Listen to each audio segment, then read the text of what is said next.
Hi friends, today question பாருங்க. கீழ்காண்பனவற்றில் எது cube root of 7 மற்றும் ஃபோர்த் ரூட் ஆஃப் 5 வற்றிற்கு இடையில் அமையும் அப்படின்னு கேட்டிருக்காங்க.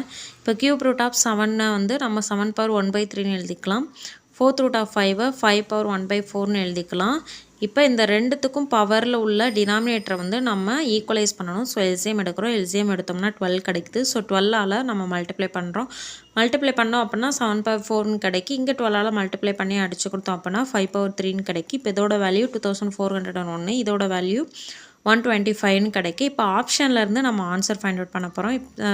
ஆப்ஷன் பி √3 எடுத்தோம் அப்படின்னா √3யை நம்ம 3 பவர் 1/2ன்னு எழுதுவோம். Into LCM value 12. ஸோ 12ஆல் மல்டிப்ளை பண்ணோம்னா 6ன்னு ஆகும். அப்போ 3 பவர் 6ஓட வேல்யூ 729. இந்த ரெண்டுத்துக்கும் நடுவில் இந்த வேல்யூ வரும். ரிமைனிங் நீங்கள் 3 ஆப்ஷனே நம்ம செக் பண்ணோம் அப்படின்னா இதை விட ஹையராக வரும். அப்படி இல்லை அப்படின்னா லோயராக வரும். ஸோ ஆப்ஷன் பி தான் கரெக்டான ஆன்சர். தேங்க்யூ.